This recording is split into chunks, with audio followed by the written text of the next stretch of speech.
Hello and welcome to the Growing Green Landscapes podcast with Jeremiah Jennings. While still in his early 20s, Jeremiah already runs a successful six-figure lawn maintenance company. Listen in as he and his guests share the things that have brought them success that can help you in your business. As a young entrepreneur in the green industry, Jeremiah emphasizes the tips and tricks involved in running a lawn maintenance business while discussing the principles applying to all small businesses. If you're wanting to grow, become profitable and professional, you're in the right place. And now, here's your host, Jeremiah Jennings. What's going on, everybody? Welcome back into the Growing Green Landscapes podcast. This is your host, Jeremiah Jennings. Thank y'all so much for tuning in to another episode today. I am so thankful that y'all are here, and we're not going to be on here very long. I just wanted to come on here and give you a little rundown of what you're going to listen to today on the show. So this is our part two of the interview with Jamie from Supremescapes.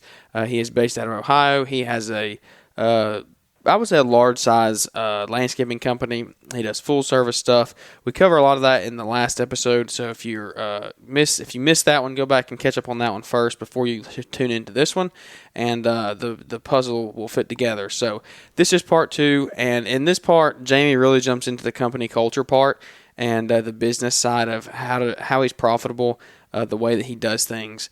And it's just a really great interview. I took so much out of this. It's loaded with value, and that's why we split it into two shows, so you had time to kind of mull over everything and let that first episode sink in, and hopefully you do the same thing with this one.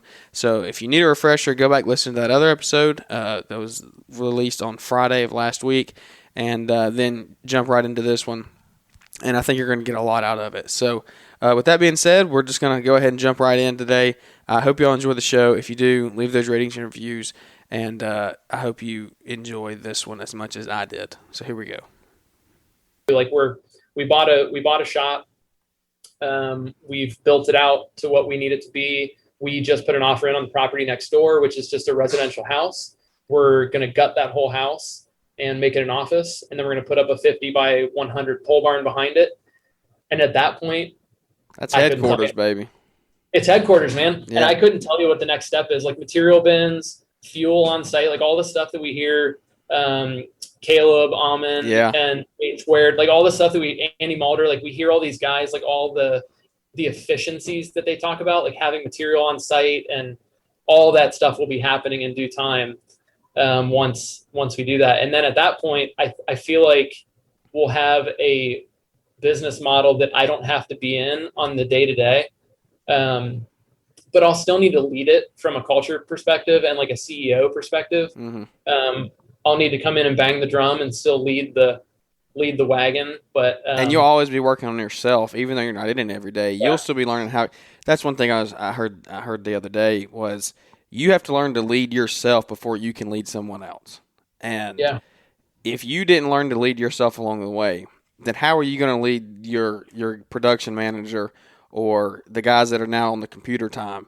You had to teach yourself and lead yourself and say, how am I going to do this? I'm going to figure out these systems. And now you can implement and help them do it. And now you're not, it's like Corey Ballard always says, you're not working a job, you own a business. And you're almost to that point where you're going to be out of it, the everyday stuff, but you're still going to be involved because, like you said, you're going to come in and lead, and it might not be an everyday thing, but make your presence known. Keep that company culture up, and just keep everyone involved and have that attitude that y'all have. And that sounds awesome, man. It's you sound, and every business has their problems for sure, but it just sounds like you have a great company culture, and that's a huge thing. That even we're talking 16 guys for you. This is something you can have with 3 guys, whether it's you and another guy or you and 3. It doesn't matter how many you have. You can take this and all the way down to the small guy, mow and blow, one guy in a truck. You have this attitude about things, and then that's going to help you grow. And I would highly recommend setting your culture up as soon as possible. Yeah.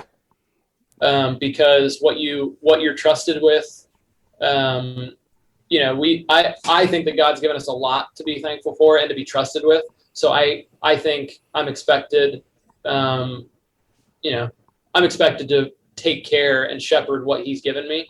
So if you set that standard up at the beginning and it's just you in the truck and you are the one greasing your machines and making sure that you're doing your oil changes and whatever it is to take care of what you have, as soon as you hire that first employee, and I was terrible at this, by the way, like this was not me year 1 or 2. So whoever takes this advice and runs with it, more power to you.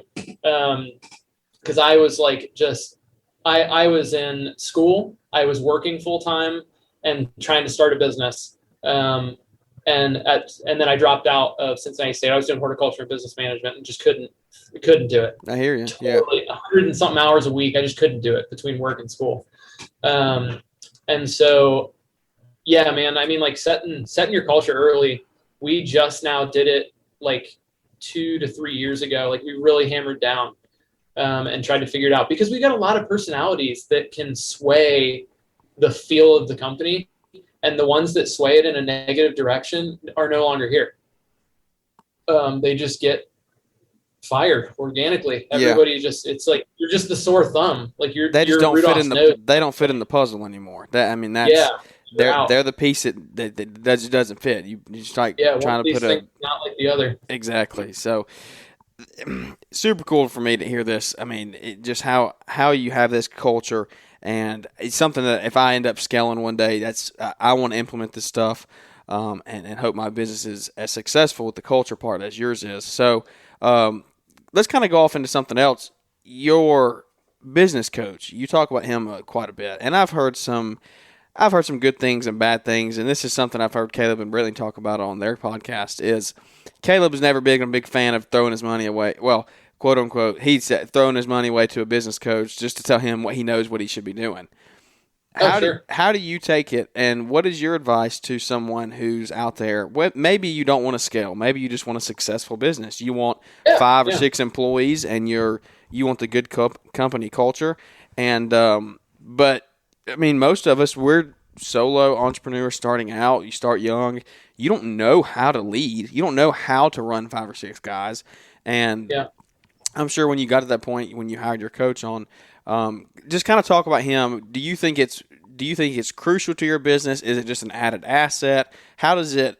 What is your recommendation to somebody who is searching for that culture, searching for that advice on how to do these things, implement in your business? Should you just get on YouTube and watch some videos, or do you think it's worth the money in finding a good coach and investing in them? Yeah. So I think that everything you do is going to be out of necessity. And like when you have enough pain, you'll make a decision to change. And so I think for a while there, I've always been motivated by like the positive informational videos on YouTube, like the inspirational videos where you're like doing a lot of self-reflection and like figuring out who you are, who you want to be, what you want to do in life.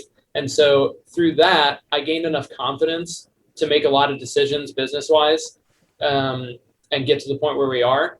But at some point, you have no control over other people's free will. And so when you have all these employees, let me wind back here for a second. So for like the solo guy, no, to answer your question, I don't think you need a business coach anywhere near year 1 to 5, maybe.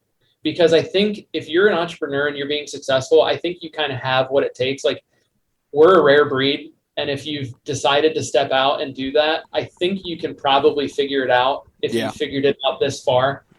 So really trust yourself to create at least the base, because your personality is going to be all over it and it's going to be yours and it's going to fit you. So YouTube's really good. I think there's a lot of stuff you can learn on there. I wasn't really like big on that in the beginning, especially. I just didn't know what I didn't know. Yeah. Culture-wise, like I didn't know company culture. I'd never heard of that prior to 3-4 years ago.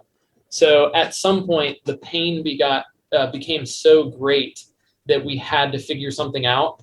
And this business coach is actually a coach for the company that my wife used to work at. And she was just ranting and raving about this communication technique and this common language that he had and these trainings that he would do. And he would bring in like these personal stories to talk about how he uses this in his everyday life. And actually, in one of the meetings, we had one guy in tears talking about how his father had let him down and like all this stuff. And like, it was a suit. Like we had 10 guys in the room and we were like getting down and dirty with like people's like deepest stuff that they had going on. And I looked at this guy and I looked at our coach and I'm sitting here like, this guy is like a brain ninja. He's just coming in here and like unlocking everyone's, he's just taking everyone's guard down and we're all just getting super, super real in a businessy setting, but also like we're looking at each other as human beings. That's good. And at that point, I knew that we were like sold on this guy for at least a couple years. And we're at that point now. And so he just came in, gave us this language, gave us these tools, gave us the confidence to know that we are in charge of our culture. And he's also talked to us about like just very basic stuff, like running different numbers and just things that are really good to know that he's maybe had experience with other companies. So no, don't hire a business coach early on. Yes, when the problem gets great enough and the pain is great enough, I think that you'll need to do that. And you'll know when that time is. You'll know when that time is for you, yeah. Yeah. It's pretty different for everybody else. It could be year 3 for somebody or year 7 for somebody. You never know. Really? It just depends on where you're in your business. Yeah. Let me harp on the owner-operator right now, meaning a solo guy who's going out and probably making 6 figures, or at least grossing 6 figures and making a decent salary for himself and his family. I'm torn here. If I had it to do over again and I had the equipment that I have now, there are times when the pressure gets so great and the, maybe we had a bad year and the nut at the end of the year is not worth what we went through. Yeah. I think about, we call it our lone wolf model, my wife and I, and we talk about never really doing this. We love our business, but what it would look like to sell everything, become completely debt free, and just run this lone wolf model with like every single toy that we have now and being just so efficient. And I've got a couple buddies that do that, and I can't quite bring myself to do that because I could make more money by myself with no headache. I could absolutely do it. I've run the numbers. I could 100%. make 3 times my salary right now. Take home salary. I can make 3 times what I take home now. If I were to just shut everything down and go out and work and throw my music in and just, Well, let's get into it here on the podcast. Why aren't you doing it, Jamie? What's holding you back? Because I love what we're doing. And I love our guys so much. And like the juice is worth the squeeze. Yeah. I hear you. The pain is not great enough on most days. Most days I'm looking around going, this is freaking awesome. Yeah.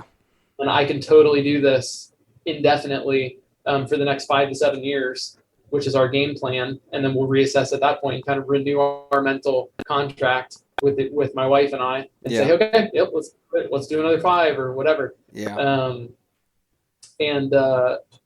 So yeah, if I had to do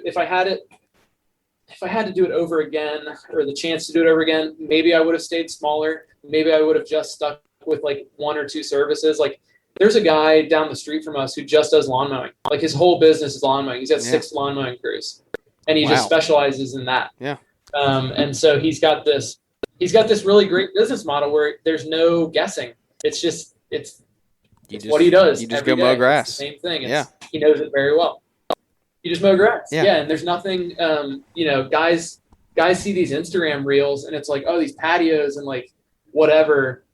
But sometimes business is about money, and you can just go do the quote unquote boring thing of just cutting grass. But that's an honorable thing to do. People need that service. And if you want to scale up in that direction and you can really own that, and like, you can just replicate, like get a crew, master it, make sure you're making 20 to 30% net profit after all expenses. Yep. And then just replicate that, like build that business model and then get another truck, have it do the exact same thing. And then all of a sudden you're doing $1 million in gross revenue on, X amount of trucks, and you're looking at $300,000 every year. $200,000-300,000 left over. Yeah. So that's what I would be doing right now if I were to do it over again. If I could rewind with the knowledge I have now, I wouldn't have gotten into hardscaping. I wouldn't have done all the training. I wouldn't have invested in all the equipment. Yeah, that's what I would. And it's done. not to say you're not saying you're discontent with where you are. That's not what That's not what you're saying. You're just saying if you could go back, and I'm glad you said that because I was going to ask that question. If you could go back and tell yourself one thing when you started that you know now, what would you say? And you just said it. But the whole where you're at now is kind of what we talked about a little bit at Together in Trades. You were telling me at dinner, you were like, look, you're doing lawn maintenance. Be profitable with it because if you want to get in the hardscape game to catch up with me and Josh Sutton and Caleb Allman, you're going to be $150,000 or $200,000 in debt to get to that point where you have all the equipment, all the stuff you need to become efficient and profitable. Yes. You can hardscape all day and break your back, but if you want to rent equipment, you can rent equipment, and that money's going right out the door. Exactly. So you could do it, but are you going to be really efficient at it? So, and it's cool for me to hear because it's somebody that is young. I'm only 21, sitting on the fence of do I want to expand services? I have a pretty good lawn maintenance company right now. What do I want to do? And it's good to hear that advice from you and from other guys. And I think honestly, this is kind of something that I don't know. It's kind of dangerous to say. I feel like Brian Fullerton, he probably gets made fun of in some business realms because of his business is so small. I guarantee you there are big companies out there that say, why is he on social media? He doesn't have a big business. He doesn't have $1 million company by any means. But he's taken lawn maintenance and turned it into something that is so profitable. He doesn't need it. He doesn't need YouTube to live. He can live off his lawn maintenance company perfectly fine. And probably still drive his Tesla and drive his pole barn and have his pole barn. Yeah, the YouTube money helps, but this kind of goes back to when you started out in 10 or 12 years ago. The general census was you can't make money cutting grass because nobody did it profitably. They didn't do it efficiently. They didn't have route density the right way. They didn't know their numbers. Prices were not being raised, and but that's where Brian has come in and helped so many people and helped our industry so much. In that, is his company massive? No. But he's got an influence out there now, and he has taken his cutting grass company, as everybody that's what it is. He's cutting grass every day, and he has shown everybody, hey, if you can do this efficiently, have your route density, you can make $100,000-200,000 with one guy, with you and one guy.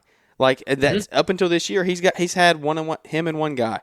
Now he just obviously hired somebody else, and I don't want to get on the whole Brian train. I mean, everybody knows who Brian is. He's a successful guy in our industry, but it just really hits home to me that if you're out there starting out, you're the owner operator, and to me, here's my thing with getting into the whole growing and scaling a company.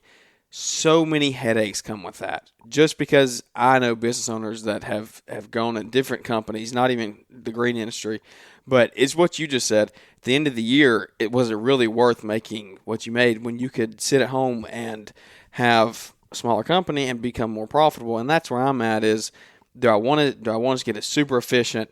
And people out there just need to know it's possible to do that, to not have a 7-person company and you can make more money with you and 1 or 2 guys. And that's one thing that I've taken from just our conversation. I hope somebody else has gotten from this is that there's multiple ways to make money, and it's just whatever.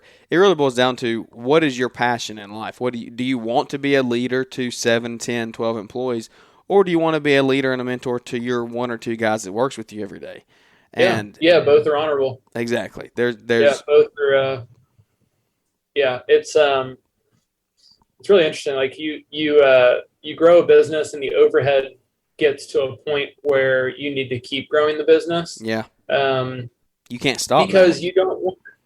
Well, you definitely can't stop because not because of overhead or because of those constraints. It's it's maybe more so the promises of the culture that is expanding and the job creation and the overall goal, and everyone's excited about growing this baby and everyone feels ownership about it. So I had a couple of guys early on that they felt complete ownership about the company. And that helped us grow because we were all staying out late and nobody was griping about being out at 8 or 9 o'clock at night. We all just knew like, hey, let's just get this job done. And we were laughing like at the end of the day, like a long day. It was just the culture that we had. So yeah, I think there's so many different avenues that you can take in this industry. And I think there's so much educational material out there nowadays. When I was starting this 10 years ago, I just didn't know. There's no need for there's no excuse at this point for you to be doing stuff the wrong way anymore. Yeah, there's no excuse. There's no excuse. There's heavy emphasis on there is no excuse. Exactly. If you're an entrepreneur right now and you're not spending all day working, especially if you're trying to scale a business, if you're not spending all day working and all night watching YouTube trying to figure out how to better every situation in your business, at least for a year or two, think about that. Let that sink in. Like that's what it takes to, your family and your friends come first. And, if you got a wife and kid at home and we've got our first baby coming in January. So my whole congratulations. Changed. Yeah. Thanks, man. So I don't know anything about that. We've been a, dual income, no kid couple for years now. So we've had the flexibility to do that, but we've always been on the same page with our marriage. Maybe there were ups and downs and we'd skip some date nights and, miss a couple of those relationship points. But we've always been on the same page as where we're going. And, what's written on our mirror in our bathroom is still what's written on there. And we're all on the same page. So yeah, there's just so many different ways that you can walk through the landscape industry. And, being an entrepreneur, you got to be hungry. But you got to be hungry in your own way. So if that means you're just going to be doing mowing, that's cool, man. Kill it. Yeah. Figure it out and kill it. There's so much info out there so that you can run your bit. And there's so many tools. Like, dude, I was doing all of this on an Excel spreadsheet. I was printing out, okay, here's a good story. I was printing out our invoices at, I'd work all day. I'd come home. I'd go in my room and print out invoices and envelope 80 invoices or estimates or whatever it was, every couple nights, or marketing material. I'd send out flyers. And that's just not the case. From a click of the button, I can touch 1,000 people right now through Jobber in a very, very non-markety kind of way. Yeah. And in a click of a button with your lawn maintenance route, you can be paid from 200 people. Like that's the thing that's changed. Yeah. There's no email, there's no sending out paper invoices anymore. That's the whole thing of like being efficient. We've got our horror stories. We've got our horror stories of getting screwed over and not paid and all kinds of stuff. Caleb Almonds, he's got his whole tax issue that he always talks about. I went through the exact same thing. Really? Thousands and thousands and thousands of dollars, more than I knew what to handle, was owed. And like one day I got a phone call from what group is this? It's the State of Ohio sales tax group, whatever that is, the sales tax. So you collect your 7%, right? Mm-hmm. So I get this phone call from this guy and he's saying, hey, we've recognized your business as, you're registered and all this stuff. You need to be collecting sales tax. And I was like, okay, cool. Like what do I do? And he gave me the online portal and all this stuff. And so all of a sudden I'm clicking the button to add 7% sales tax to every single invoice that was taxable, right? Okay. You need to pay that sales tax monthly to the state. That 7% that you're charging, that needs to go to the state every month. I did not do that. I did not pay that for years. That adds up quick. Yes. Yeah. So, and all of a sudden I get a letter saying, hey, we haven't seen any of your sales tax. And I hop on the phone with this guy and he explains everything to me. And I'm just beside myself. And I've got, a $30,000 tax bill and there's penalties and interest and gaining monthly. And I'm sitting here looking at this snowball like this is the end of it. Yeah. And so I kicked the can down the road for another 2 years. And then I got the correct people involved, and we got it reversed, and we just paid it off like 2 years ago. Wow. Now so I do have a question coming out of that. Did that have anything to do with not having a good accountant? Did you have an accountant coming up? I mean, did you do that from the beginning? File your taxes, we had an accountant in year 2. Year 1 was like everyone was on 1099 income. Yeah. And our business was very closely meshed. Like I was a sole proprietor. Yeah. And so there was no delineation between the two entities. And so year 2, we split apart. I was still a sole proprietor. And then we were paying our employees, which I didn't know. We were paying our employees 1099. So we weren't collecting employment tax and just all these things that you have to do to be compliant. Yeah. Paying for workers' comp, BWC, man, all that stuff. And there's just so many minefields that you can get into and just get blown apart early on. And so we had some bad advice from a CPA early on. He did some illegal things that we found out about. And so then we reversed all that. And then we got a tax attorney involved to like figure everything out and make it as square as possible, because that's how we run our business. Mm-hmm. It's just, side note, like our guys brought back a roll of GeoGrid the other day, and they got they brought home a 12-foot roll of GeoGrid, and they paid for a 6-foot roll. So I called the supplier, and like one of my guys was like, hey, it's Christmas or whatever, because we got an extra 6 feet of GeoGrid. I called the supplier, and they went ahead and gave us permission. We didn't have to pay for the extra. They said, hey, our fault, you go ahead and keep it. But that's how we run the business. Yeah.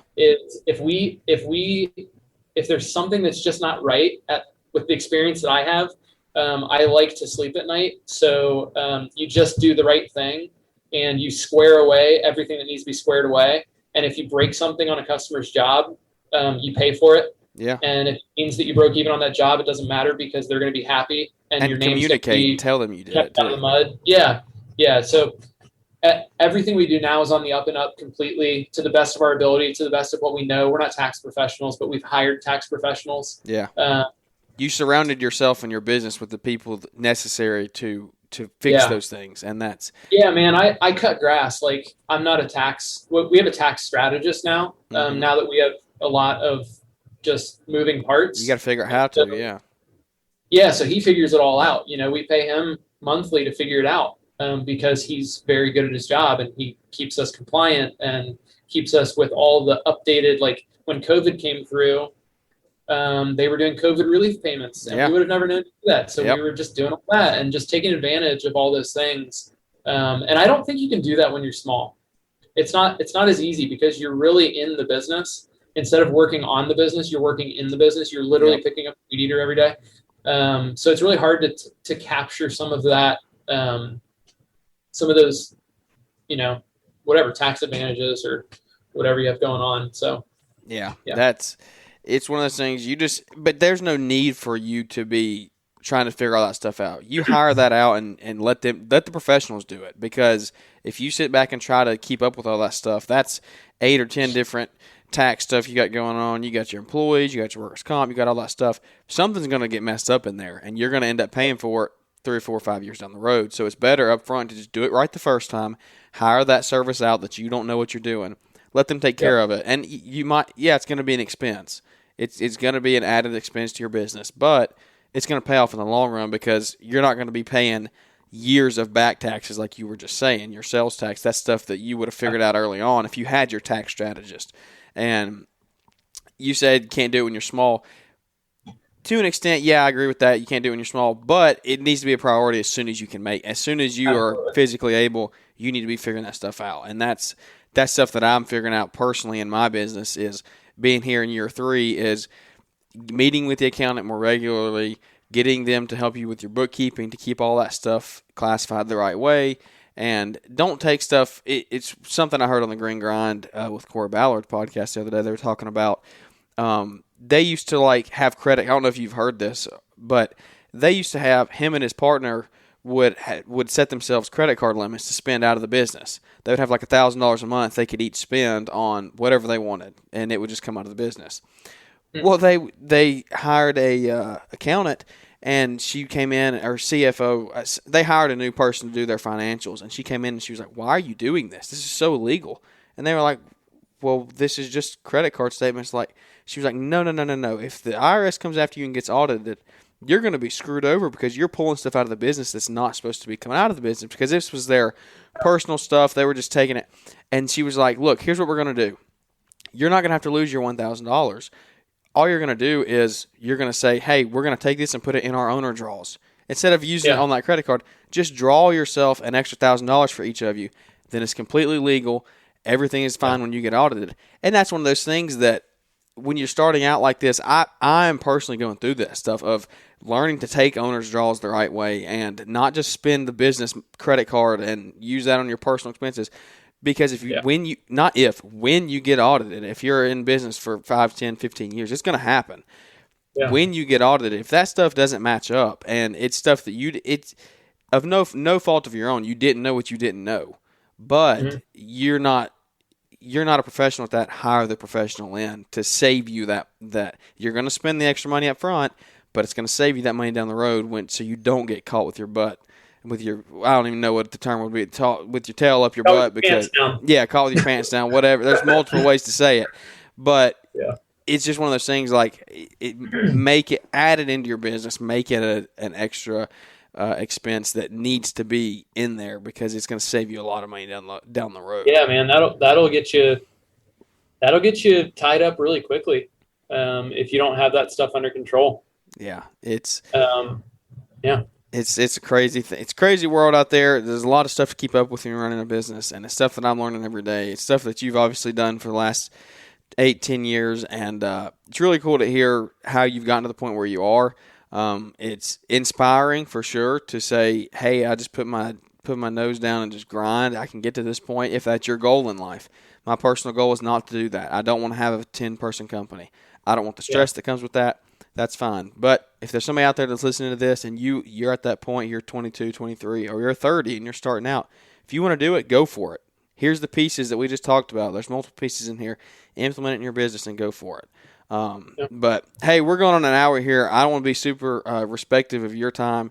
And I appreciate having you on. It's been a great conversation. This has been an awesome podcast. I hope everybody takes from it what I took from it. And I got a lot out of this. And is there anything that you want to leave everybody with, words of advice or anything like that? I think just, we talk about, I'm in a networking group and we do presentations and we talk about our keys to success. And I think honesty is just in there for me every time. I just think there's a lot about honesty in the world we live in today to just, when you get more material than you were charged for, or just be an honest business owner. It's just integrity. Just have integrity and be an honest business owner. It's a great way to feel pride about what you're doing, and to just sleep at night and that's just the only. And one thing on that as we wrap up is you can take that and back to what I said earlier. Somebody's always watching you. If your guys would have got back and told you that they got their 12 foot and you only paid for 6, and you said, "Oh yeah, that's great. We won't tell anybody." Right. Where does that happen? Exactly. Yeah. What else are they going to hide? What else are they going to do down the road? That is where your company culture goes back to the owner and you learning to lead yourself. Because if you don't lead yourself and you say, "Oh, that's fine. Yeah, we won't tell anybody," then what are the employees going to do when they're out there on their own? Because they're going to think, "Oh, boss is okay with it. I mean, we got that extra 6 foot and he didn't say anything. So why is this little bolt or nut or whatever going to matter?" Yep. And so we won't harp on that any longer, but that was something that caught me and just wanted to put that out there. But, man, I super appreciate it. Where can we find you on socials if everybody wants to connect with you, ask you for some advice or anything like that? Yeah, we're just on Instagram and Facebook at Supremescapes. Pretty easy, pretty simple. I like that. Man. Yeah, I hear you. There's some of these names I've heard out there, and I think Andy Mulder's one of them. Got that his Moser, like I don't even know how he spells his MW Zuri thing. Well, he used to be MMSNWI. That's what it was, yeah. MMSNWI, and then I think he took a page out of Jeremy's book with the outdoor, Mulder Outdoors. it rolled off the tongue a little better. Stop getting made fun of. People that put tags like that, I'm like, man, what are you doing? But well, this has been it's been an hour-long podcast, but I've enjoyed it. If you listen to this point, I hope you got a lot out of it, as much as I got, and I think you did. I think if you're listening at this point, you were devoted to the podcast, and you said, hey, this guy's got a lot to offer. And Jamie, I super appreciate your time. Congrats to you and your wife on the baby coming. Hope everything goes well on that, and keep everybody updated on that. And just anybody, if you got questions to Jamie, I'm sure he'd be happy to help you, and just reach out to him, and I'm sure he'll help you. He's helped me we've connected since Together in Trades, talked quite a few times. So building that relationship, and I can't wait to maybe get back on with you here in the winter after the babies come, and kind of in your preparation for springtime next year. Hear what your marketing is at that point, and how you're going to hit 2022 going strong. So with that being said, guys, we're going to wrap this one up. Like I said, Jamie, I appreciate your time, and I hope that everyone's enjoyed this episode. If you did enjoy it, you always can leave those ratings and reviews. Smash that follow button, and it really just helps social proof the podcast. That's why we do this, is because the more ratings and the reviews that the algorithms see, it's going to push it out there so more people can hear it. Share it on your social media. Tag me and tag Supremescapes, Jamie. I know I'll be reposting and anything that y'all share. So I hope y'all enjoyed it. I can't wait to continue this thing down the road, get on some more guests, and get Jamie back on here in the future. But with that being said, we're going to wrap this one up. We're going to see y'all here on the next one. Thanks for tuning in to the Growing Green Landscapes podcast. We know you have many other podcast options to choose from, and don't take it for granted that you chose to spend some time with us today. You can connect with Jeremiah Jennings at Growing Green Landscapes on Instagram, or use the link in the show description. Don't forget to smash the follow button on the podcast and leave those 5-star ratings and reviews. We hope you crush it in your business, and hope to catch you on our next episode.